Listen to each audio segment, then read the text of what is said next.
परम पूजनीय आचार्य भगवान समता सागर गुरुमाता पूजनीय गोष्ठी मानसा श्रद्धेय गुरुवर्या प्रवर्तिनी पूज्य प्रमोद सुधाजी मानसा के पवित्र पावन स्मृति में हम सभी हृदय की गहराई से अनंत अनंत आनंद मंच पर विराजित समस्त संत बुद्ध साधु वृंद के चरणों में अनंत अनंत बड़ों की सभा में बोलने का मौका तो बहुत बार मिलता है, हाँ कि नहीं? हमेशा कार्यक्रम बड़ों के ही होते हैं और ये हमारे पूज्य आलोक जी महाराज साहब की मेहरबानी रहो कि पाठशाला के बच्चों का जो कार्यक्रम यहाँ पर रखा तो बच्चों की सभा में बोलने का अवसर भी है और कहते भी हैं कि आप बड़ों को कितना भी सुनाओ उसका कोई असर नहीं होता।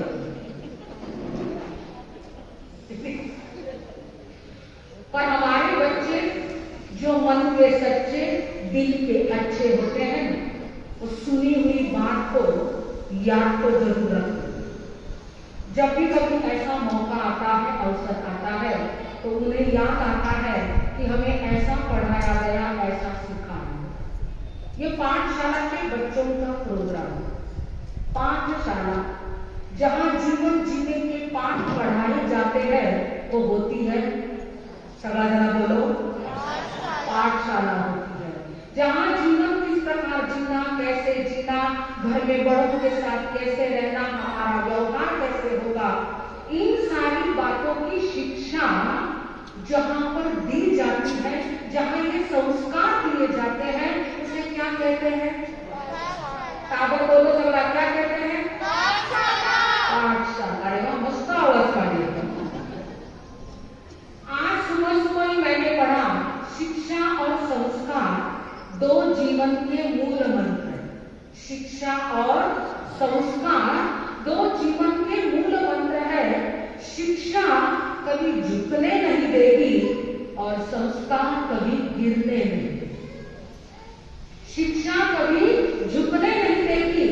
हर किसी के पांव छूने की नौबत नहीं आती है जब धर्म की शिक्षा हमें प्राप्त हो जाती है। और संस्कार अगर हो ना तो वो कभी गिरने नहीं देते।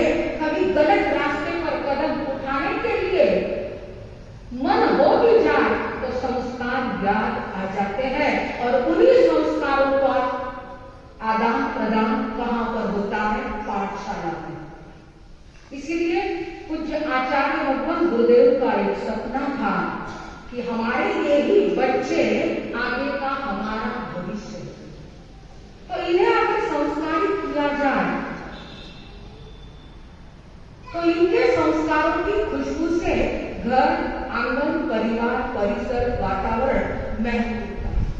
और ऐसा अवसर हमारे पूज्य आलोक जी महाराज साहब, जिन्होंने बड़ी मेहनत करके कई स्थानों पर पाठशालाएं खोली और उन्हीं पाठशालाओं का ये सारा प्रगति आलेख आज हमारे सामने आता है। एक फुगे वाला होता, मराठी समजेल ना? समजेल ना?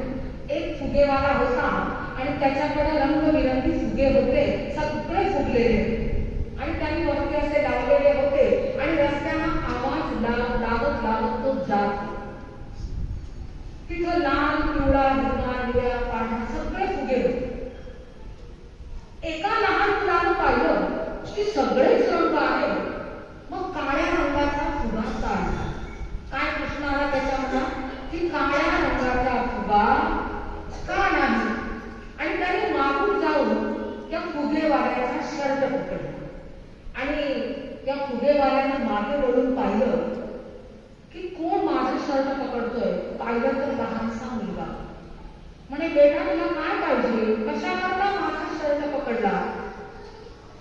तेव्हा तो म्हणतो, तुमच्याकडे सगळ्या रंगाचे फुगे आहेत पण एकच रंगाचा फुगा नाही। कुठल्या रंगाचा? काळ्या रंगाचा फुगा नाही। असं का बरं? काळ्या रंगाचा फुगा फुलू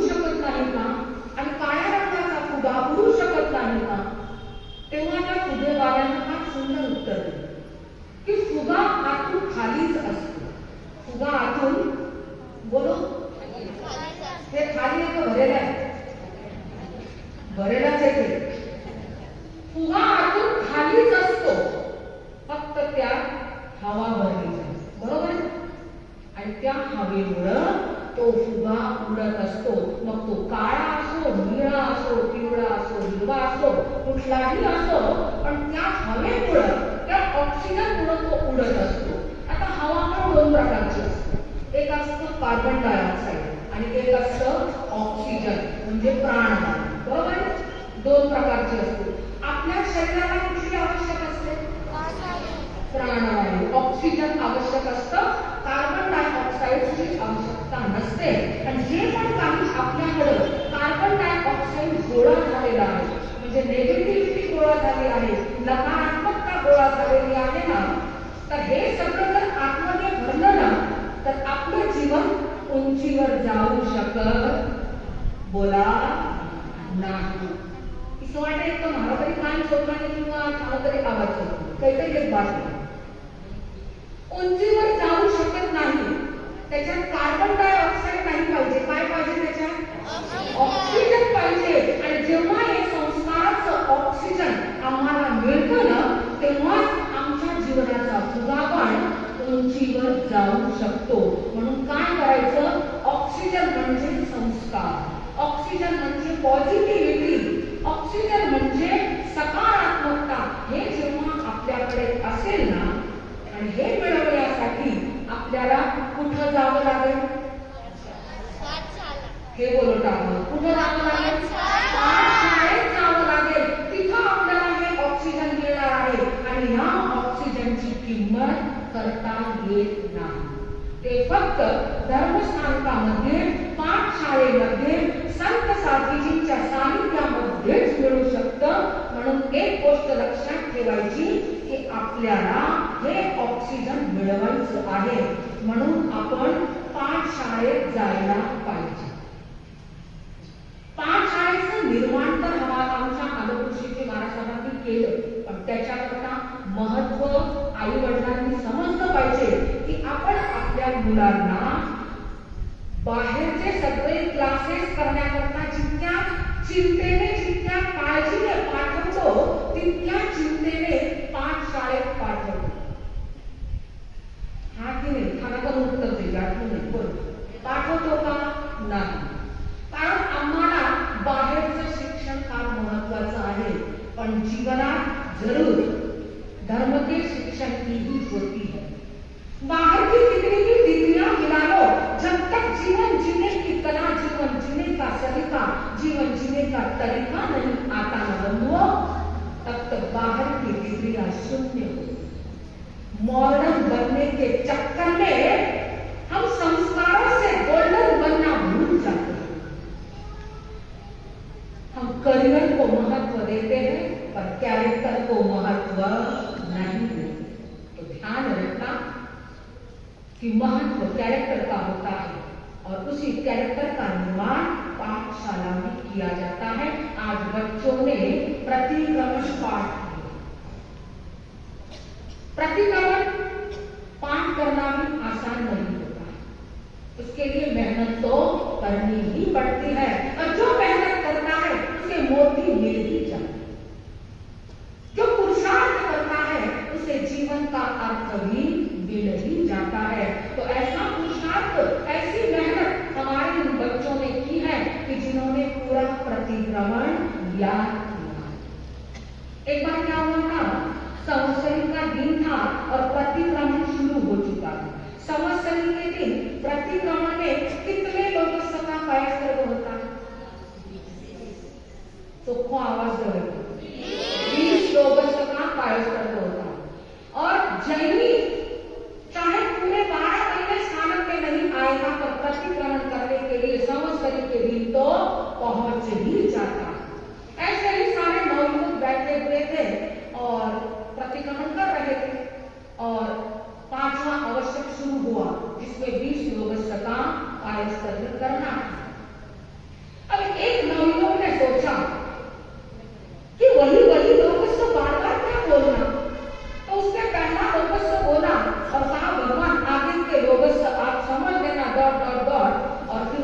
काल सर्ग पूरा हुआ। 5 मिनट 10 मिनट हुए, अब 20 लोगों से करने में देर तो लगती है। सभी के काल सर्ग पूरे हुए और सभी ने देखा है इसका तो हाथ हमारे पहले घूम गया है। बोले क्या बात? बोले मैंने भगवान को कह दिया कि ऊपर का एक लोगों से मैंने बोला वैसा सारा डॉट डॉट डॉट तो समझ लेना आप, और मैंने काल सर्ग पूरा किया। तो इसे प्रतिक्रमण कहते हैं क्या? नहीं, ये आलोचना नहीं होती है। और जो प्रतिक्रमण सीखता है बंधुओं, वो कितना बड़ा पुण्य कमाता है कि एक साथ में हजारों लोगों को आलोचना करवाने का निमित्त वो बनता है। ये अनुमोदना होती है बंधुओं। और कितने लोगों की आलोचना करने के लिए जब हम निमित्त बुद्ध बनते हैं तो कितनी सारी कर्मों की निर्जरा और कितना पुण्य का बंध होता है। तो हम सभी साधु पुण्य की ओर से जिन जिन बच्चों ने प्रतिक्रमण याद किया है उन सभी को, उन सभी का बहुत बहुत अभिनंदन करते हैं। और वे ऐसे ही प्रतिक्रमण के आगे आगे बढ़ते हुए धर्म के हर पहलू को सीखते रहे और अपने जीवन में उस धर्म को, उस प्रतिक्रमण को स्थान दे। इन्हीं मंगल भाव के साथ ओम आनंद।